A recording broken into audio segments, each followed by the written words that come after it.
السلام عليكم ورحمة الله وبركاته. الحمد لله رب العالمين، والصلاة والسلام على رسوله خاتم النبيين وعلى آله الطيبين وأصحابه الطاهرين والمؤمنين والمسلمين كلهم أجمعين، أما بعد. فقد قال الله تعالى في القرآن الكريم والفرقان المجيد تعظيما وتكريما ومخبرا وآمرا: أعوذ بالله من الشيطان الرجيم، بسم الله الرحمن الرحيم. إن الله وملائكته يصلون على النبي يا أيها الذين آمنوا صلوا عليه وسلموا تسليما. اللهم صل على سيدنا محمد النبي الأمي وعلى أبويه وآله وصحبه وسلم صلاة وسلاما دائما عليك يا سيدي يا حبيبي يا رسول الله صلى الله عليه وسلم. وقال تعالى في آية أخرى: ولله على الناس حج البيت من استطاع إليه سبيلا. وقال نبينا صلى الله عليه وسلم: إنما الأعمال بالنيات وإنما لامرئ ما نوى. اللهم رب اشرح لي صدري ويسر لي أمري واحلل عقدة من لساني يفقهوا قولي. يا ربي بالمصطفى بلغ مقاصدنا واسمح لنا ما مضى يا واسع الكرم. புகழனைத்தும் நம்மை எல்லாம் படைத்து பரிபாலிக்கின்ற எல்லாம் வல்ல அல்லாஹ் ஒருவனுக்கே உரித்தாகட்டுமாக. சலாத்தும் சலாமும் கண்மணி நாயகம் முஹம்மது முஸ்தபா ரசூலுல்லாஹி ஸல்லல்லாஹு அலைஹி வஸல்லம் அன்னவர்கள் மீதும், அன்னவர்களை அப்படியே பின்பற்றிய சத்திய சஹாபாக்கள், தாபிஈன்கள், தபஅ தாபிஈன்கள், நாதாக்கள், நல்லடியார்கள், குறிப்பாக நம் அனைவர் மீதும் குறைவின்றி நிறைவாக என்றென்றும் நிலவட்டுமாக. ஆமீன். கண்ணியத்திற்குரியவர்களே, அல்லாஹ்வுடைய மகத்தான அருளினால் நாம் எல்லாம் புனிதமிகு ஜும்ஆவுடைய தினத்தில் நல்ல பல செய்திகளை செவியுற்று செவனே அதன் அடிப்படையில் நமது வாழ்வினை அமைத்துக் கொள்ள வேண்டும் என்கிற நன்னோக்கில் நாம் எல்லாம் வருகை புரிந்திருக்கின்றோம், வர இருக்கின்றோம். எல்லாம் வல்ல அல்லாஹ் இதனை முழுமையாக ஏற்று இதன் முழு பயனையும் நம் அனைவருக்கும் தந்தல் புரிவானாக.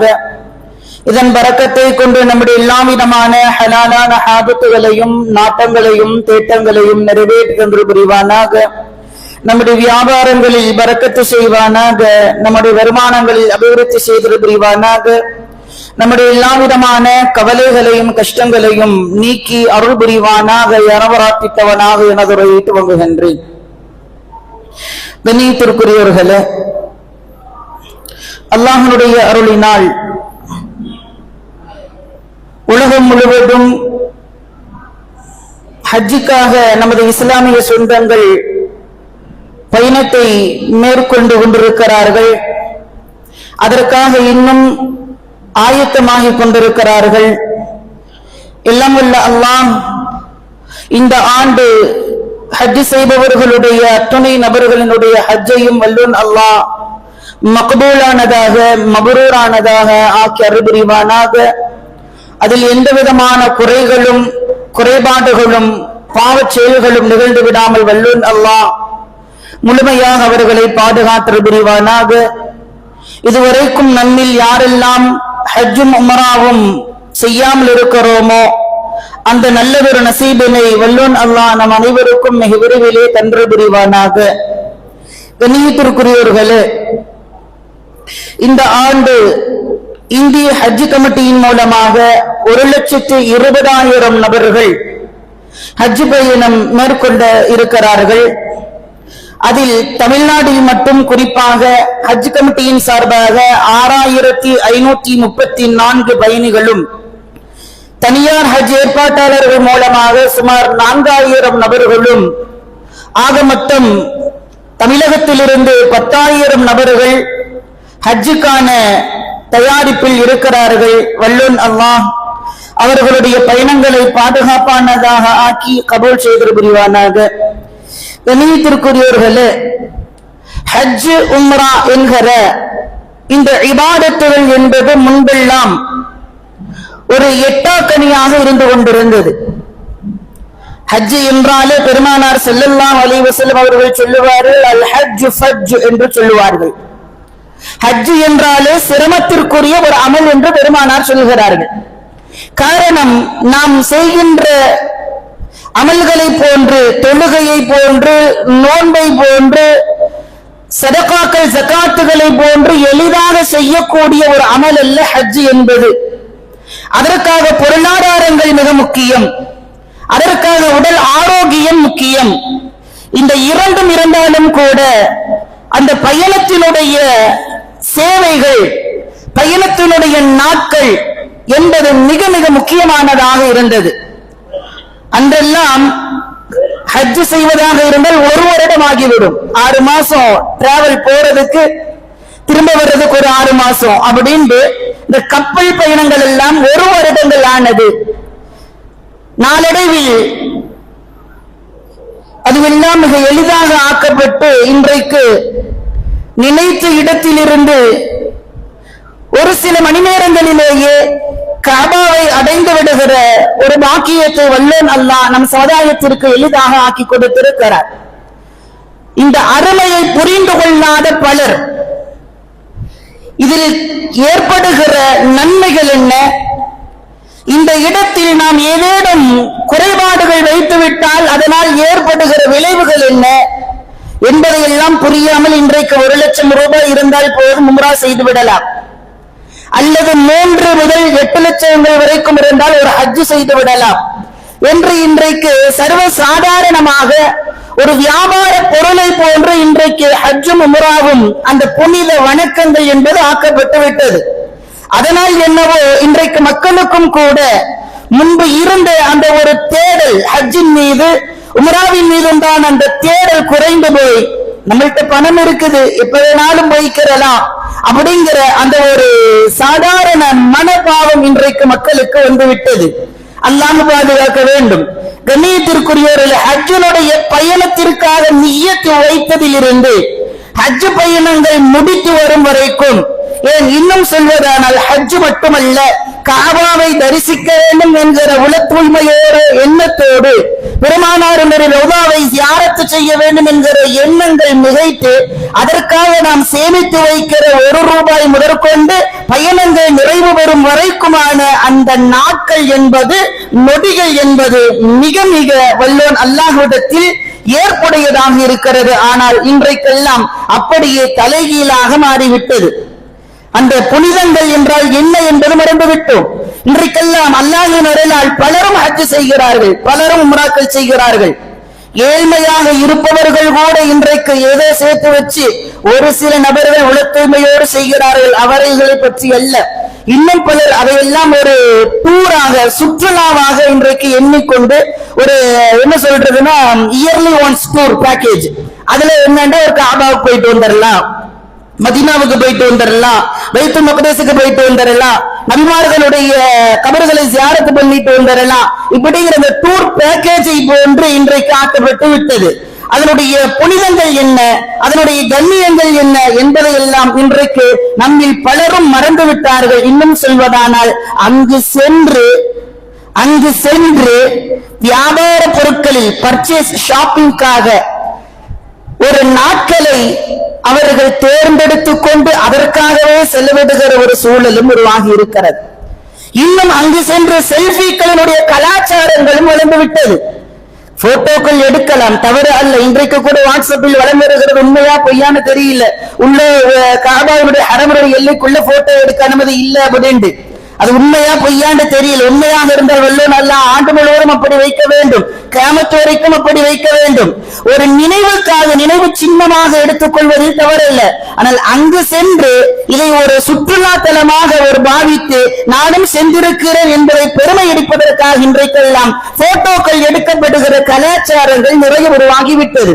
இதுவெல்லாம் எதை காட்டுகிறது என்றால், காபாவினுடைய புனிதம் என்னவென்று அவர்களுக்கு தெரியவில்லை, ஹரமினுடைய புனிதம் என்னவென்று அவர்களுக்கு தெரியவில்லை, மினாவினுடைய புனிதம் என்னவென்று அவர்களுக்கு தெரியவில்லை, முஸ்தலிஃபாவினுடைய புனிதம் என்னவென்று அவர்களுக்கு தெரியவில்லை, சஃபா மர்வாவினுடைய புனிதம் எதுவென்று அவர்களுக்கு தெரியவில்லை. ஏன் இன்னும் சொல்வதானால், காபாவில் போர்த்தப்பட்டிருக்கிற கிஸ்வா என்கிற அந்த ஆடை, அந்த போர்வையினுடைய புனிதத்தை கூட இன்றைக்கு நம் மக்கள் விளங்கி இருப்பதே கிடையாது.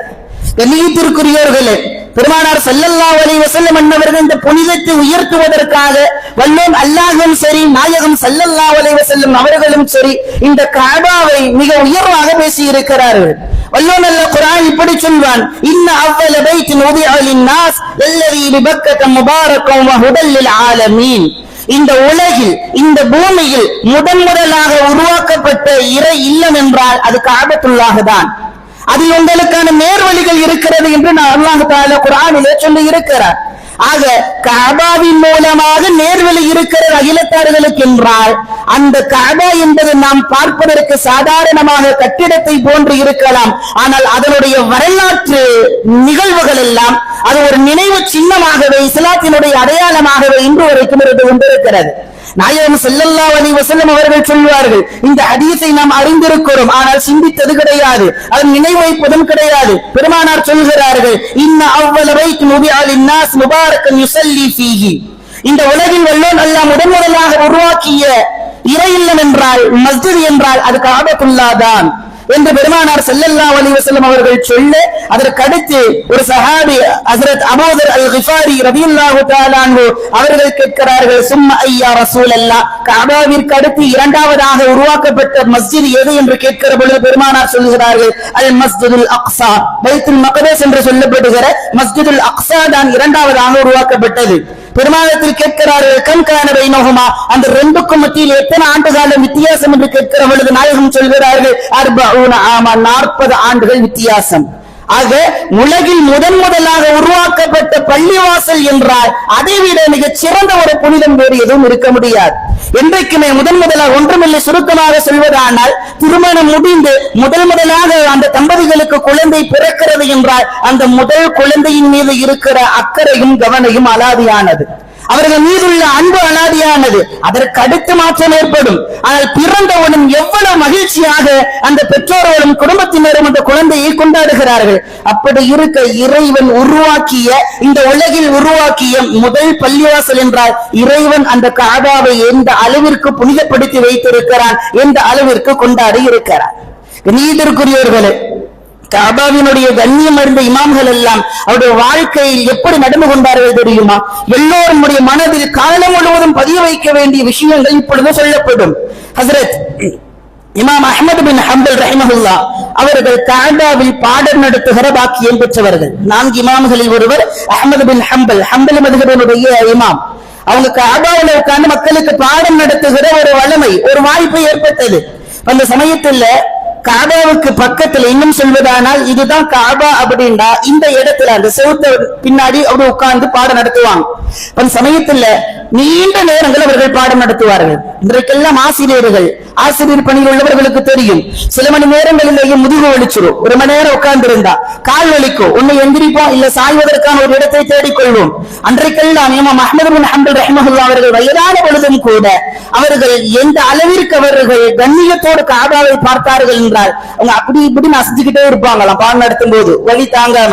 அப்ப உள்ள மாணவர்கள் எல்லாம் சொல்லுவாங்களாம், அல்லா தத்தகி அலல் கஅபா, பின்னாடிதான் கஅபாவுடைய செவுர் இருக்கு இல்லையா, அந்த சுவற்றின் மீது நீங்கள் சாய்ந்து கொள்ளலாமே. முதுகு வலிக்கிற மாதிரி தெரியுது, இடுப்பு கடுக்கிற மாதிரி தெரியுது, கால் வலிக்கிற மாதிரி தெரியுது, உஸ்தாத் கொஞ்சம் நீங்க அதுல சாஞ்சிக்கங்களேன் அப்படின்னு கேட்ட பொழுது ஹஜ்ரத் இமாம் அஹ்மத் பின் ஹம்பல் ரஹிமஹுல்லாஹ் அவர்கள் சொல்கிறார்கள், அஸ்தஹி மினல்லாஹி அன் அத்தகி அலா பைத்தி, அல்லாஹ்வினுடைய வீட்டின் மீது, அல்லாஹ் முதலாக உருவாக்கிய இந்த மஸ்ஜிதின் மீது நான் சாய்ந்து கொள்வதற்கு நான் வெட்கப்படுகிறேன். இந்த கஅபா என்பது நம்முடைய கிபிலாவாக இருக்கிறது. எல்லாவற்றையும் கடந்து ரப்பினா நம்முடைய இறைவனுடைய முதல் இல்லமாக இது இருக்கிறது. இதன் மீது நான் சாய்வதற்கு எனக்கு சிந்தனை இருக்கிறது. நான் வெட்கப்படுகிறேன். அல்லாஹ்வுடைய வீட்டில என்னுடைய முதுகு எப்படிப்படலாம் அப்படின்னு. அதனால்தான் முன்பெல்லாம் ஒரு காலத்தில் கிபிலாவுக்கு நேரா கால் நீட்டாதீங்க அப்படிங்கிற வளமை உருவாக்கி வச்சாங்க. இன்றைக்கு கொள்கைவாதிகள் எல்லாம் அதெல்லாம் இஸ்லாத்துல கிடையாது. ஏன் கிபிலாவுக்கு நேரம் கால் நீட்டினா என்ன ஆகிற போகுது அப்படிங்கிற மாதிரியான வித்தியாசமான சிந்தனைகள் எங்கிருந்தவர்களுக்கு உருவாகுதுன்னு தெரியல. எதையெல்லாம் நம்ம கண்ணியமா நினைச்சு வந்தோமோ, எதையெல்லாம் கண்ணியமாக பார்க்கப்பட்டதோ, எதையெல்லாம் புனிதமாக பார்க்கப்பட்டதோ அவைகளை எல்லாம் வார்த்தையில் விளையாட்டை கொண்டு, வார்த்தை ஜாலங்களை கொண்டு, இது இஸ்லாத்துல இல்ல, இது குர்ஆன்ல இல்ல, இது ஹதீஸ்ல இல்ல அப்படின்னு சொல்லி இஸ்லாத்தினுடைய ஒவ்வொரு அடையாளங்களையும் அளித்து விட்டார்கள். இன்றைக்கெல்லாம் சர்வ சாதாரணமாக கிபிலாவின் ஏறாக கால் வைப்புகிற வளமை, குர்ஆனை கையில் ஏந்தி தன்னுடைய மார்பில் சாய்த்த காலம் சென்று இன்றைக்கு தரையில் வைத்து ஓதுகிற ஒரு கூட்டம் உருவாகிவிட்டது. அல்லாஹ் பாதுகாக்க வேண்டும். நம்ம எல்லாம் ஒரு யாசின் கிதாபா இருந்தாலும் கீழே வைக்கிறதுக்கு யோசிப்போம், மடியில வைக்கிறதுக்கு யோசிப்போம். ஆனா இன்னைக்கு அப்படி இல்ல. குர்ஆனை கூட காலுக்கு கீழாக வைத்து ஓதுகிற ஒரு சூழல் உருவாகி இருக்கிறது என்றால் அதனுடைய புனிதத்தை இன்றைக்கு மக்கள் மறந்து விட்டார்கள். இன்னும் சொல்வதானால் மறக்கடிக்கப்பட்டு விட்டார்கள். கண்ணியத்திற்குரியவர்களே, ஹஜ்ரத் அப்துல்லாஹ் பின் உமர் ரலியல்லாஹு தஆலா அவர்களுடைய மகனார். இவங்க எப்ப கஅபாவை பார்த்தாலும் அவர்களுக்கெல்லாம் கஅபா அனுதினமும் பார்க்கக்கூடிய வாய்ப்பு கிடைத்தது. ஆனால் எப்பொழுது பார்த்தாலும் ஒரு நிலை எப்படி இருக்கும் தெரியுமா? வரலாற்றில் பதியப்பட்டிருக்கிறது,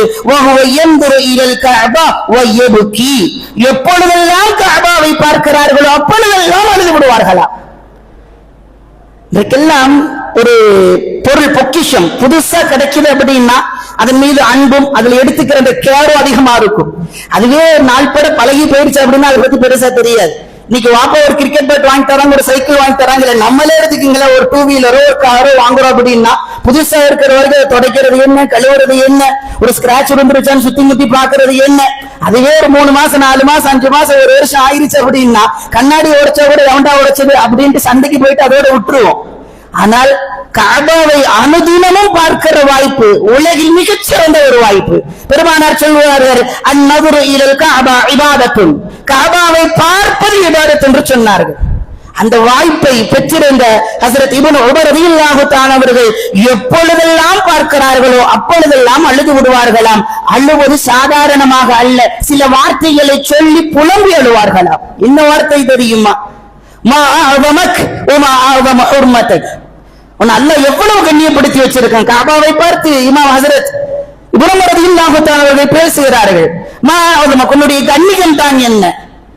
அல்லாஹ் தஆலாவுடைய கண்ணியத்தை எவ்வளவு உயர்வானதாக ஆக்கி வைத்திருக்கிறார் என்று அந்த கண்ணியத்தை புனிதத்தை உணர்ந்து அதனுடைய மகத்துவம் எனக்கு இன்னும் புரியலையே, உன்னுடைய கண்ணியத்தை நான் இன்னும் புரிந்து கொள்ளவில்லையே என்று அவர்கள் அழுதார்கள் என்று வரலாறு ஒன்று. என்றால் கண்ணியத்திற்குரியவர்களே, இன்றைக்கெல்லாம் கஅபாவை சர்வ சாதாரணமாக பார்க்கிற, கஅபாவை சர்வ சாதாரணமாக தீண்டுகிற தொடுகிற ஒரு சூழல் உருவாகி இருக்கிறது. காரணம் அவருடைய புனிதம் நாம் விளங்குவது கிடையாது. கண்ணியத்திற்குரியவர்கள், ஹஜ்ரத் அப்துல் அஜீஸ் ரஹ்மஹுல்லாஹ் அவர்கள் அவங்க வாழ்க்கையில் எப்படி இருந்தாங்கன்னு தெரியுங்களா? கஅபாவுல மழை வந்துச்சு, மக்காவுல மழை வந்துச்சு அப்படின்னா அந்த கஅபாவில் பட்டு வருகிற அந்த மழை நீரை அவர்கள் பிடித்து பருகுவார்களாம். கான ஸலஃபு ஸாலிஹ், அப்துல் அஜீஸ் போன்ற முன்னோர்கள் எல்லாம் நல்லோர்கள் எல்லாம் இதா ரஅவ் அல் மீஸாப யஸுப் மத்ர மினல் கஅபா, கஅபாவில் இருந்து மழை நீர் வடிந்து வருவதற்காக மீஸாப்னு ஒரு கார்னர்ல ஒரு நீர் வடிகிறதுக்காக வடிகால் மாதிரி வச்சிருப்பாங்க, பார்த்தா தெரியும், அதுக்கு மீஸாப்னு சொல்லுவாங்க.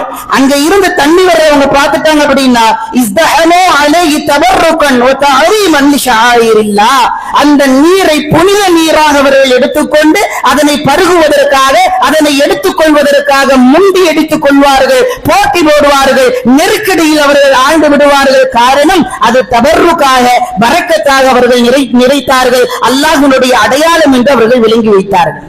கஅபாவை மட்டுமல்ல, கஅபாவில் பட்டு வருகிற சாதாரண மழை நீர் கூட உயர்ந்ததாக பார்த்தார்கள் முன்னோர்கள். அதனால் தான் இன்று வரைக்கும் அவர்கள் போற்றப்படுகிறார்கள். கண்ணியத்திற்குரியவர்களே, ஹஜ்ரத் அபூ ஹனீஃபா ரஹ்மஹுல்லாஹ் இமாம்களிலேயே மிக மிக பேணுதலுக்குரியவர்கள் 4 மதுஹபுகள், முதன்மை மதுஹபை சார்ந்த ஹனஃபி மதுஹபினுடைய இமாம் ஹஜ்ரத் அபூ ஹனீஃபா ரஹிமஹுல்லாஹ் ரொம்ப பேணுதல். எந்த அளவுக்கு அப்படின்னா, எப்படி இமாம்களுக்கு கஅபாவுல பாடம் நடத்துறதுக்கு ஒரு வாய்ப்பு கிடைச்சதோ அந்த மாதிரி இவங்களுக்கும் கஅபாவிலையும் மதீனாவிலையும் பாடம் நடத்த நிறைய வாய்ப்புகள் எல்லாம் கிடைத்தது.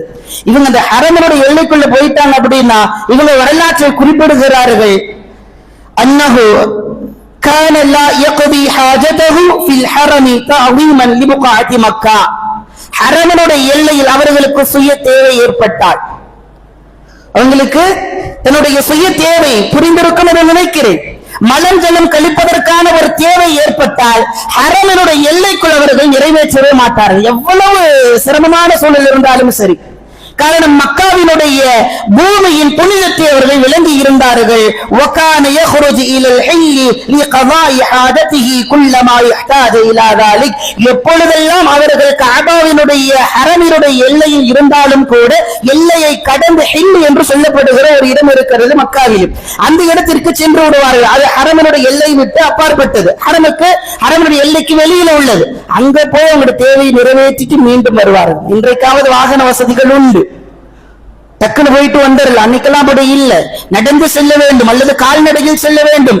அப்படி இருக்கிற ஒரு சூழலிலும் கூட புனிதமான இடத்தில் தன்னுடைய அசுத்தம் அங்கு பட்டுவிடக் கூடாது என்கிற விஷயத்தில் கவனமாக இருந்தார்கள். ஹஜ்ரத் அபூ ஹனீஃபா ரஹிமஹுல்லாஹ் அவர்கள் ஹரமினுடைய எல்லையில் தங்களுடைய மலம் ஜலம் எதையும் அவர்கள் கழித்தது கிடையாது. அதற்காக நீண்ட தூரங்கள் பயணம் மேற்கொள்வார்கள் என்று வரலாறு பதிவு செய்திருக்கிறது. என்றால் கண்ணியத்திற்குரியவர்களே, ஹரமினுடைய எல்லை அதனுடைய புனிதத்தை விளங்கி இருந்தார்கள் இமாம்கள். அதனால தான் இன்றைக்கு அபூ ஹனீஃபா யாரும் சாதாரணமா சொல்லிட மாட்டோம். ரஹ்மத்துல்லாஹி அலைஹி, அல்லாஹ் அவர்களுக்கு ரஹ்மத்து செய்யட்டும், அல்லாஹ் அவர்களுக்கு கிருபை செய்யட்டும் என்ற துஆக்கள் எல்லா முஃமினீனுடைய வாயிலிருந்தும் வரவேற்கின்ற ஒரு சூழலை வல்லன் அல்லாஹ் உருவாக்கி கொடுத்திருக்கிறார். கண்ணியத்திற்குரியவர்களே, நாம் எல்லாம் நிறைய நிகழ்வுகளை அறிந்திருக்கிறோம், நிறைய ஹதீஸ்களை படித்திருக்கிறோம், கேள்விப்பட்டிருக்கிறோம். கஅபாவுல தொழுதா இவ்வளவு நன்மை அவ்வளவு நன்மை அப்படின்னு. ஆனா அந்த நன்மை எப்பொழுது கிடைக்கும்? தொழுத உடனே கிடைக்க போறது இல்ல. நிய்யத்து சரியா இருக்கணும், அது முதல் விஷயம். அதற்கடுத்து தன்னுடைய புனிதத்தை இன்றைக்கு உணர்ந்திருக்க வேண்டும். பெருமானார் ஸல்லல்லாஹு அலைஹி வஸல்லம் அவர்கள் சொல்வார்கள், ஸலாத்துன் ஃபில் மஸ்ஜிதில் ஹராம், ஹரமினுடைய கஅபாவிலே ஒரு 2 ரக்அத் தொழுவது என்பதாகிறது அஃதலு மின் 100,000 ஸலாத்தின், மற்ற இடங்களில் 1,00,000 ரக்அத்துகள் தொழுத நன்மையை விட அந்த கஅபாவினுடைய எல்லையில் தொழுவது நன்மையை பெற்று தருகிறது என்று பெருமானார் ஸல்லல்லாஹு அலைஹி வஸல்லம் அவர்கள் சொல்கிறார்கள். என்றால் இதுவும் இறைவனுடைய இல்லம்தான், அதுவும் இறைவனுடைய இல்லம்தான். மஸ்ஜிதுல் முஃமினீன் பொன்விழா நகர்ல இருக்கு. இந்த பள்ளிவாசலும் நம்ம வீடு யாரும் உரிமை கொண்டாட முடியாது. என்ன சொல்லுவோம்? அல்லாஹ்வுடைய வீடுப்பா, இறை இல்லம்பா, அவ்வளவுதான். நம்ம கோடி ரூபாய் கொடுத்தாலும் சரி உரிமை கொண்டாட முடியாது. இதுதான் சட்டம். அதே மாதிரிதான் ஹரம், கஅபாவும் அப்படித்தான், மஸ்ஜிதுல் நபவியும் அப்படித்தான், மஸ்ஜிதுல் அக்ஸாவும் அப்படித்தான். ஆனால் இந்த பள்ளியில் தொழுதால் சாதாரண 2 ரக்அத்தினுடைய நன்மை என்னவோ அது மட்டும்தான். ஆனா அதே நஃபிலான தொழு அங்க போய் தொழுதீங்க அப்படின்னா 1,00,000 நன்மைகளை பெற்று தருகிறது என்று பெருமானார் ஸல்லல்லாஹு அலைஹி வஸல்லம் அவர்கள் சொல்கிறார்கள். என்றால் அதனுடைய புனிதம் மிக உயர்வானது. அதை சொன்னால் சொல்லிவிட முடியாது. புரிந்தவர்களுக்குத்தான் அதனுடைய புனிதம் புரிய முடியும், புரிந்தவர்களுக்குத்தான் அந்த புனிதத்தை அறிந்து உணர்ந்து கொள்ள முடியும். பெருமானார் ஸல்லல்லாஹு அலைஹி வஸல்லம் அவர்கள் ஹரமினுடைய கண்ணியத்தை இப்படி சிலாகித்து சொல்வார்கள். ஹஜ்ரத் உமர் ரலியல்லாஹு தஆலா அன்ஹு அவர்கள் வெளியில் வந்தவர்கள் மக்களுக்கெல்லாம் போதனை செய்கிற பொழுது, யா அஹ்ல மக்கா, ஹஜ் செல்பவர்கள் அல்லது உம்ராக்கு செல்பவர்கள், இனி செல்ல இருப்பவர்கள், சென்று வந்தவர்கள் எல்லோரும் இதனை கவனமாக மனதில் ஏற்றுக்கொள்ள வேண்டும். ஹஜ்ரத் உமர் ரலியல்லாஹு சொல்றாங்க, யா அஹ்ல மக்கா, மக்காவில் உள்ளவர்களை பார்த்து சொல்கிறார்கள், மக்காவாசிகளே, இத்தகுல்லாஹ ஃபீ ஹரமில்லாஹ், அல்லாஹ்வுடைய இந்த ஹரமினுடைய விஷயத்தில், கஅபாவினுடைய விஷயத்தில், ஹரமினுடைய எல்லையின் விஷயத்தில் நீங்கள் அல்லாஹ்வை பயந்து கொள்ளுங்கள். காரணம் என்ன தெரியுமா? அத்ததுரூன மன் கான சாக்கின ஹாதல் பைத், இந்த கஅபாவில யாரெல்லாம் வாழ்ந்தாங்கன்னு உங்களுக்கு தெரியுமா? இந்த ஹரமினுடைய எல்லையில எந்தெந்த கோத்திரத்தார்கள் குடும்பத்தார்கள் வாழ்ந்தார்கள் என்று உங்களுக்கு தெரியுமா? மறுதியில் கேட்டுட்டு அதுக்கு அடுத்து சொல்றாங்க, ஒவ்வொரு குடும்பத்தையா சொல்றாங்க. கானபி பனு ஃபுலான், இந்த நபர்கள் இந்த குடும்பம் இருந்தது. கானபி பனு ஃபுலான், இந்த குடும்பம் இருந்தது, இந்த நபர்கள் இருந்தார்கள் என்று சொல்லிவிட்டு அதற்கு அடுத்து இந்த கோத்திரத்தார்கள் இந்த குடும்பத்தார்கள் வாழ்ந்தார்கள் என்று சொல்லி அவர்களுடைய அடையாளத்தை சொல்கிறார்கள். அவர்கள் இந்த ஹரமனுடைய எல்லையில் எதுவெல்லாம் இஸ்லாம் இந்த எல்லைக்கு ஹராமாக ஆக்கி இருக்கிறதோ அதையெல்லாம் அவர்கள் ஹலாலாக ஆக்கினார்கள். அப்படின்னா என்ன? அந்த இடத்துல கொலை செய்யக்கூடாது, அந்த இடத்துல சண்டை போடக்கூடாது, தவறான வாதங்கள் விவாதங்கள் அந்த இடத்தில் முன்வைக்கப்படக்கூடாது, எந்த வகையும் தவறான எண்ணங்கள் தோன்றக்கூடாது, வார்த்தைகளில் கூட கெட்ட வார்த்தைகள் வந்துவிடக் கூடாது. இதுவெல்லாம் ஹரமனுடைய எல்லையை பாதுகாப்பதற்காக. பாதுகாக்கிறதுனா ராணுவத்தை வச்சல்ல, அதனுடைய கண்ணியத்தை பாதுகாப்பதற்காக சொல்கிறார்கள். இந்த கண்ணியத்தை அவர்கள் மறந்தார்கள், மறந்து செயல்பட்டார்கள். அவர்கள் அழிக்கப்பட்டார்கள், அடையாளம் தெரியாமல் ஆகிவிட்டார்கள். அதனால தான் யார் வாழ்ந்தாங்கன்னு தெரியுமா நான் கேட்டேன். உமரது எல்லாம் கேட்கிறாங்க, உங்களுக்கு தெரியாது, நான் வரலாற்றை சொல்றேன் அப்படின்னு சொல்லி ஒவ்வொரு கோத்திரத்தார்களை ஒவ்வொரு குடும்பத்தார்களை எல்லாம் சொல்லிவிட்டு இவர்கள் இந்த ஹரமனுடைய எல்லையனுடைய புனிதத்தை அவர்கள் பேணிக் கொள்ளவில்லை, அதனால் அவர்கள் அழிக்கப்பட்டார்கள், அடையாளம் இல்லாமல் ஆக்கப்பட்டார்கள் என்று சொல்லி அவங்க ஒன்னா சொல்லிட்டு அரபனுடைய மொத்த வம்சாவளியும் சொல்லி முடிச்சிட்டு அதுக்கப்புறம் சொல்றாங்க, இந்த புனிதமான இடத்தில் 10 பாவங்கள் செய்வது என்பதாகிறது.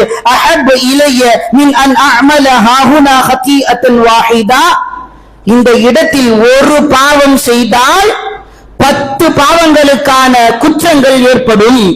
அதே சமயத்தில் நீங்கள் வெளியில் ஒரு பாவம் செய்தால் ஒரு பாவத்திற்கான குற்றம் மட்டும்தான் அங்கு பதிவு செய்யப்படும்.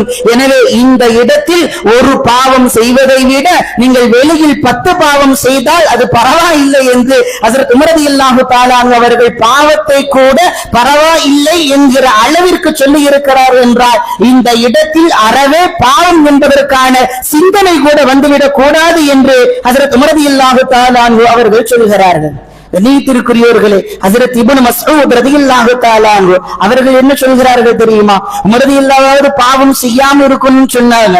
இப்னு மஸ்ஊத் ரலியல்லாஹு தஆலா அவர்கள் சொல்கிற வார்த்தை என்ன தெரியுமா? மன் ஹம்ம பி ஸய்யிஅத்தின் லம் துக்தப அலைஹி ஹத்தா யஅமலஹா. ஒரு மனிதர் பாவம் செய்ய வேண்டும் என்று நினைக்கிறார், உறுதியாக இருக்கிறார். ஒருத்தர் ஏதோ தவறான எண்ணங்கள் தவறான செயல்பாட்டை செய்யணும், இஸ்லாத்துல ஆகும் இல்லாதது கூடாதது ஹராமானது செய்யணும் நினைச்சிருக்கிறாரு, அதற்காக உறுதி கொள்கிறார் என்றால் அந்த செயலை செய்யும் வரைக்கும் இவர் செய்தார் என்று குற்றம் எழுதப்படாது. இங்க வெளியில நம்ம ஊர்ல கடுத்து இப்னு மஸ்ஊத் இல்ல சொல்றாங்க, வ இன் ஹம்ம வஹுவ பி அதமி அபியன அன் யக்துல இன்த மஸ்ஜிதில் ஹராம். மஸ்ஜிதுல் ஹராமில் ஒரு மனிதர் கொலை செய்ய வேண்டும், அவனை போட்டு தள்ளிடணும், அவனை சாவடிச்சணும், சும்மாவே விடக்கூடாது அப்படிங்கிற அந்த எண்ணம் வந்துவிட்டாலும் கூட கொலை செய்வதனுடைய குற்றம் அவருக்கு பதிவு செய்யப்படுகிறது என்று ஹஜ்ரத் இப்னு மஸ்ஊத் ரலியல்லாஹு தஆலா அவர்கள் சொல்கிறார்கள் என்றால் கண்ணியத்திற்குரியவர்களே, அந்த கஅபாவினுடைய எல்லையின் புனிதத்தை நாம் உணரவில்லை. ஹஜ்ருல் அஸ்வதை இடத்துல இன்னொரு நிறைய இருக்கு. நம்ம தெரிஞ்சுக்கிட்டதுல சொர்க்கத்திலிருந்து வந்துச்சு, வரும்போது பாலை விட வெள்ளையா இருந்துச்சு, அதை நம்ம முத்தம் கொடுத்து தொட்டு தொட்டு நம்மளுடைய பாவங்களை எல்லாம் அதை எடுத்து கருப்பாக மாறிடுச்சு, அதனாலதான் அதுக்கு பேரு ஹஜ்ருல் அஸ்வத் அப்படிங்கிற பேரு வந்துச்சு அப்படின்னு நம்ம அதை மட்டும்தான் விளங்கி இருக்கிறோம். ஆனால் சஹாபாக்களும் சரி இமாம்களும் சரி அந்த புனித ஹஜ்ருல் அஸ்வதினுடைய விஷயத்தில் மிக பேணுதலாக இருந்தார். எந்த அளவிற்கு என்றால் ஹஜ்ரத் இப்னு அப்பாஸ் ரலியல்லாஹு தஆலா அன்ஹு அவர்கள் சொல்கிறார்கள், ஹஜ்ருல் அஸ்வதை முத்தமிட்டால் தொட்டால் உங்களுக்கெல்லாம் நன்மையுண்டு, பாவங்கள் மன்னிக்கப்படும் என்பதை அறிந்திருக்கிறீர்கள். கான யல்தஸிமுல் ஹஜ்ருல் அஸ்வத், எப்பொழுதெல்லாம் இப்னு அப்பாஸ் ரலியல்லாஹு தஆலா ஹஜ்ருல் அஸ்வதை தொடுவார்களோ அப்பொழுதெல்லாம் இந்த வார்த்தையை சொல்வார்களாம், அல் ஹஜ்ருல் அஸ்வத் யமீனுல்லாஹி ஃபில் அர்த். ஹஜ்ருல் அஸ்வத் என்பது இந்த பூமியில் அல்லாஹ்வினுடைய வலக்கரம். இஸாஃபஹு பிஹா ஹல்கஹு, யாரெல்லாம் அதனை உள தூய்மையோடு இஹ்லாஸோடு பெருமானார் இதை செய்தார்கள், தொட்டார்கள், முத்தமிட்டார்கள் என்கிற எண்ணத்தோடு செய்வார்களோ அவர்கள் அல்லாஹ்வோடு முஸாஃபஹா செய்கிறார்கள் என்று பொருள்.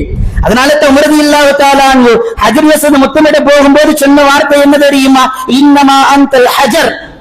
ஹஜ்ருல் அஸ்வதை பார்த்து சொல்றாங்க, கல்லே நீ வெறும் கல்லுதான். எந்த அளவுக்கு ஈமான் இருந்துச்சு பாருங்க. எல்லாம் புனிதத்தை நினைத்து முண்டியடித்து போட்டி போடுகிறோம். ஆனா அவங்க போகும் பொழுதெல்லாம் கல்லிடத்தில் பேசுவார்கள், நம்ம ஹஜ்ருல் அஸ்வதிடத்தில் நீ வெறும் கல். பெருமானாருடைய புனித உதடு உன் மீது பட்டது, அதற்காகத்தான் நான் முத்தமிடுகிறேன். பெருமானாருடைய புனித கரம் உன் மீது தொட்டது, அதற்காகத்தான் நான் தொடுகிறேன். இல்லை என்றால் உன்னை ஏறெடுத்தும் பார்க்க மாட்டேன். சொர்க்கத்தை விட உயர்ந்தவர்கள் என்று கண்மணி நாயகம் ஸல்லல்லாஹு அலைஹி வஸல்லம், நீ சொர்க்கத்தில் இருந்து வந்தகள், சொர்க்கத்திற்கு தலைவரை எங்கள் பெருமானார் ஸல்லல்லாஹு அலைஹி வஸல்லம் அவர்கள் தான் சொர்க்கத்திற்கு யாரெல்லாம் தகுதியுடையவர் என்கிற பட்டியல் அவரிடத்தில் இருக்கிறது. அதற்கான வழிகாட்டுதலை காட்டியவர்கள் எங்கள் மாணவி ஸல்லல்லாஹு அலைஹி வஸல்லம். எனவே அவர்கள் தொட்டு விட்டார்கள், உன்னை முத்தமிட்டார்கள், அதற்காக நான் தொடுகிறேன் என்று பெருமானாரை நினைத்து அவர்கள் காலத்திற்கு பிறகு முத்தமிட்டார்கள். அதனுடைய புனிதத்தை புரிந்து என்று ஹஜ்ரத் உமர் ரலியல்லாஹு தஆலா அவர்கள் வரலாறு பேசுகிறது என்றார். கண்ணியத்திற்குரியவர்களே, நம்மெல்லாம் இன்னைக்கு அந்த புனிதத்தை விளங்குறதே இல்லை. ஆக இன்ஷா அல்லாஹ் வல்லோன் அல்லாஹ் எல்லோருக்கும் இந்த நசீபை தரட்டும். ஹஜ் உம்ராவினுடைய பாக்கியத்தை அல்லாஹ் எல்லோருக்கும் தரட்டும். இதுவரைக்கும் ஹஜ் செய்யணும் கடமை அப்படிங்கறத மறந்து அந்த புனிதத்தை நாமும் புனிதமானவர்களாக அந்த புனிதத்தை மேற்கொள்ள வேண்டும், புனிதமாக்க வேண்டும். புனித எண்ணத்தோடு அங்கு நம்முடைய உடல் அந்த இடத்தில் பட வேண்டும் என்கிற எண்ணத்தோடு செல்லுங்கள். இன்ஷா அல்லாஹ் வல்லோன் அல்லாஹ் அந்த புனிதத்தை பேணியவர்களாக நம்மை ஆக்குவானாக. நிறைவாக சில தகவல்கள் மட்டும். கண்ணியத்திற்குரியவர்கள், நமது மஹல்லாவில் குறிப்பாக உலகம் முழுவதும் என்றாலும் கூட நமது மஹல்லாவில் நிறைய வசதி உள்ளவர்கள் இருக்கிறார்கள், நிறைய வசதி உள்ளவர்கள் இருக்கிறார்கள், கோடிக்கணக்கில் சொத்துள்ளவர்கள் இருக்கிறார்கள். அவர்கள் நினைத்தால் ஆண்டுதோறும் ஹஜ்ஜுக்கு போக முடியும். ஆனா இன்னும் கூட ஹஜ்ஜுக்கு போகாத எத்தனையோ நபர்கள் இருக்கிறார்கள், உம்ராவிற்கு போகாத எத்தனையோ நபர்கள் இருக்கிறார்கள். காரணம் என்ன அப்படின்னா, ஒண்ணு வயசாகிட்டு பின்னாடி போய்க்கிறலாம், இல்லைன்னா நான் போயிட்டேன் அப்படின்னா என்னுடைய ஸ்தாபனத்தை பார்க்கறதுக்கு ஆள் இருக்காது, அந்த இடத்துல ஏதாவது குளறுபடி ஆகிரும். துன்யாவை முன்வைத்து இபாதத்தை நாம் பின்வைத்து விடுகிறோம். இதுவெல்லாம் ஒரு பாக்கியம். பெருமானார் ஸல்லல்லாஹு அலைஹி வஸல்லம் அன்னவர்கள் சொல்கிறார்கள், அல்லாஹ் சொல்வதாக கவனமாக கேட்டுக் கொள்ளுங்கள். இன்ன அபதன் ஸஹஹத் லஹு ஜிஸ்மஹு, ஒரு அடியாருக்கு உடல் ஆரோக்கியம் இருந்து வஸஅத் அலைஹி ஃபீ மஈஷத்திஹி, அவருடைய வாழ்வாதாரத்தில் நிறைவான செல்வங்களை இறைவன் கொடுத்து, தம்பி அலைஹி ஹம்ஸத அவாமி லா யஃதி இலைய, என் அளவில் யார் பயணம் மேற்கொள்ளவில்லையோ, அல்லாஹ் பேசுகிறான், பெருமானார் சொல்லல. யாருக்கு உடல் ஆரோக்கியம் கொடுக்கப்பட்டு பொருளாதார வசதிகள் கொடுக்கப்பட்டு எல்லாம் நிறைவாக இருந்து 5 வருடங்கள் வரைக்கும் யார் என்னை பார்க்க வரல, இந்த வருஷம் வசதி இருக்கு பிரச்சனை இல்லை, ஆனா நமக்கு எல்லாம் தெரியும் காலங்காலமா நம்ம பணக்காரரா தான் இருக்கிறோம், 10 வருஷமா நம்ம வசதி உள்ளவங்களா இருக்கிறோம், 15 வருஷமா கோடீஸ்வரரா இருக்கும், நமக்கு எல்லாருக்கும் தெரியும். யாரெல்லாம் அந்த நிலையில் இருக்கிறீர்களோ எல்லோருக்கும் தெரியும். அல்லாஹ் அவர்களை பார்த்துதான் சொல்கிறான், உங்களுக்கு வசதி இருக்கிறது என்பது உங்களுக்கும் தெரியும், உடல் ஆரோக்கியம் இருக்கிறது என்பது உங்களுக்கும் தெரியும். அப்படி இருந்தும் என் அளவில் யார் பயணம் மேற்கொள்ளவில்லையோ, என்னை தரிசிக்க வரவில்லையோ, என்னுடைய காபாவை வலம் வருவதற்காக நீங்கள் வரவில்லையோ, லமஹ்ரூமுன், அவர் ஹராமாக்கப்பட்டவர் என்று பொதுவான ஒரு வார்த்தை இறைவன் சொல்கிறார். ஹராமாக்கப்பட்டவர் என்றால் தன்னுடைய இறைவனுடைய ரஹ்மத்தில் இருந்து ஹராமாக்கப்பட்டவர். உலகத்தில் எப்படி வேண்டுமானாலும் வாழ்ந்து கொள்ளலாம். மோடியிடம் இல்லாத பணமா, அரசியல்வாதி இல்லாத பணமா, பாவிகளிடத்தில் இல்லாத பணங்களா, செல்வங்களா நம்மிடத்திலே இருக்குது. நம்ம எப்படி கொண்டு போறோம் அந்த பணத்தை, அதை எப்படி செலவு செய்யறோம் என்றைக்காவது யோசித்து பார்க்கிறோமா? சேர்த்து வைத்து ஒன்றுமாக போவதில்லை.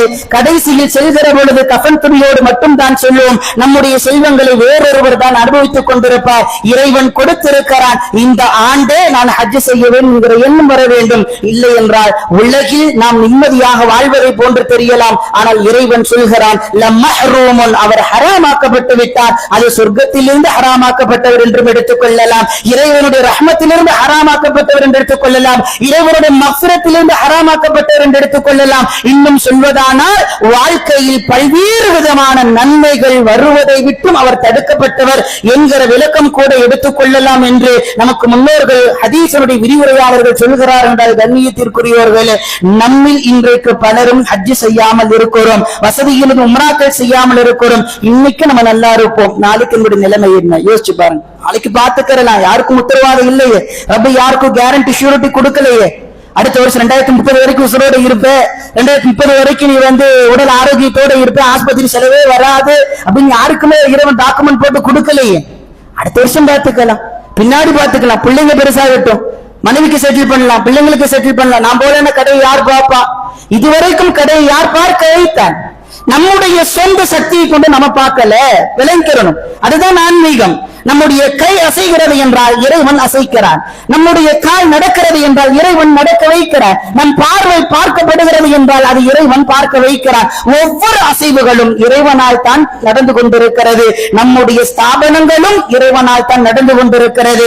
நாம் இல்லை என்றால் உல தூய்மையோடு செல்கிற பொழுது அந்த இடத்தில் நம்மை விட மிகச் சிறப்பான முறையிலே இறைவன் அதனை கண்காணித்துக் கொள்வான். மலக்குமார்கள் அதனை பாதுகாத்துக் கொள்வார்கள். நம்பிக்கையோடு இன்ஷா அல்லாஹ் யாரெல்லாம் இதுவரைக்கும் ஹஜ் செய்யவில்லையோ, உம்ராக்கள் செய்யவில்லையோ, வரும் காலத்தில் உங்களுடைய பயணங்களை அதற்காக ஆயத்தமாக்கிக் கொள்ளுங்கள். இன்ஷா அல்லாஹ் இன்ஷா அல்லாஹ் இன்ஷா அல்லாஹ் நியத்து வையுங்கள். வல்லோன் அல்லாஹ் இதுவரைக்கும் யாருக்கெல்லாம் ஹஜ் உம்ராவை நசீபாக்கவில்லையோ அவர்களுக்கெல்லாம் மக்பூலான மப்ரூரான ஹஜ்ஜாக உம்ராவாக வல்லோன் அல்லாஹ் நசீபாக்கி தந்தருள் புரிவானாக. பெருமானார் ஸல்லல்லாஹு அலைஹி வஸல்லம் அன்னவர்களை ஜியாரத் செய்கிற நற்பாக்கியத்தை வல்லோன் அல்லாஹ் நாம் அனைவருக்கும் தந்தருள் புரிவானாக. இதுவரைக்கும் யார் ஹஜ்ஜும் உம்ராவும் செய்திருக்கிறார்களோ அதனையும் வல்லோன் அல்லாஹ் கபூலாக்குவானாக. வ ஆகிரு தஅவானா அனில் ஹம்துலில்லாஹி ரப்பில் ஆலமீன். அஸ்ஸலாமு அலைக்கும் வ ரஹ்மத்துல்லாஹி வ பரகாத்துஹு.